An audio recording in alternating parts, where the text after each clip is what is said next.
Good morning.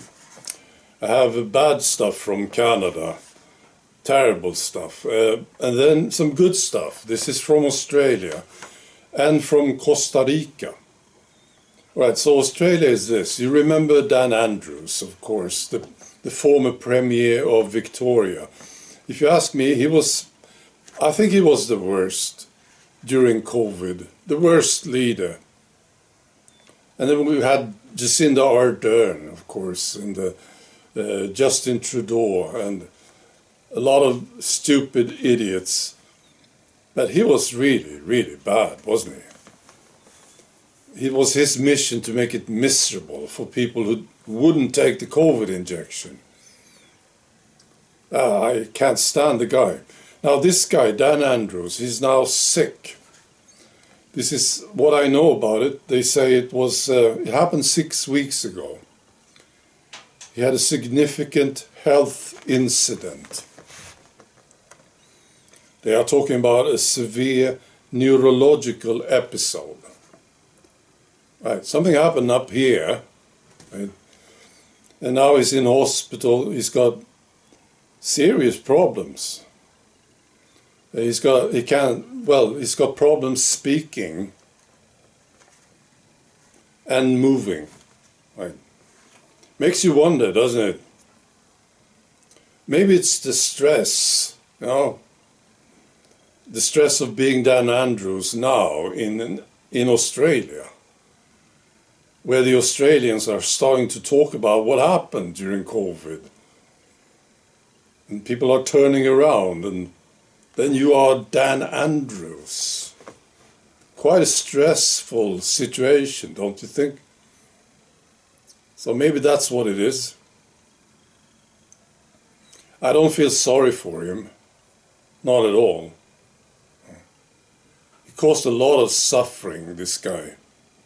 And death. Right? So I don't feel sorry for him. Right, another good story is this, from Costa Rica. I think it's good. They had an election now 2 days ago, and this lady won, Laura Fernandez Delgado. And her party is called this. What a fantastic name for a party, I think. The Sovereign People's Party. That's good, isn't it? That's a good name. It's called PPSO. Right? So they won big, and she's now the president.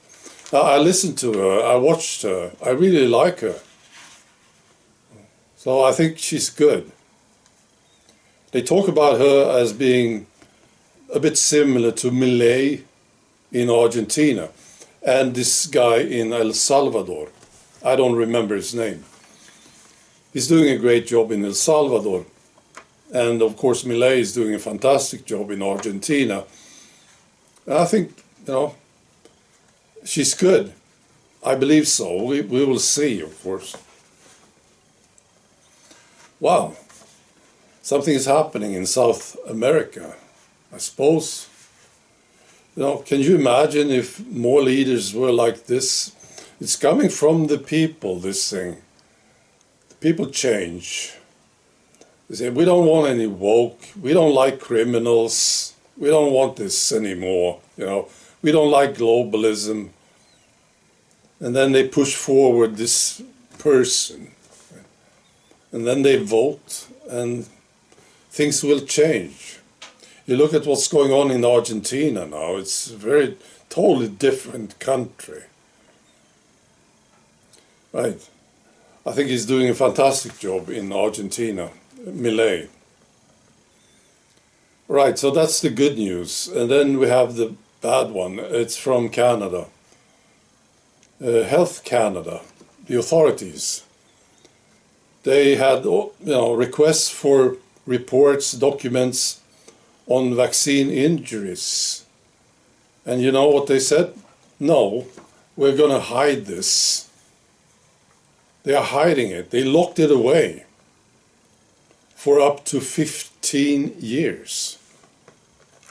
And the excuse they gave? We have so much to do. Too much work with this.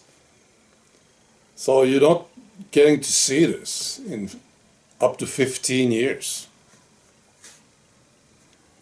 Wow, Canada. I understand that China's got a lot of stuff going on in Canada. China is terrible. The way they treat the citizens. Of course you know this. Maybe they want the same in Canada. This guy Carney, I don't know, it's just terrible. It just gets worse, I think, in Canada. Really concerning, this thing, what's going on. So you can't see what happened to people. Vaccine injuries, up to 15 years. Why? No. You want to hide this? Why do you want to hide this? Of course, this is the reason. They don't want people to know, right? That's why. Just to release the documents. It's right there. Oh, we have so much to do. Stupid thing. And they're getting away with it, I think. Maybe not. Right. That's all. Be good.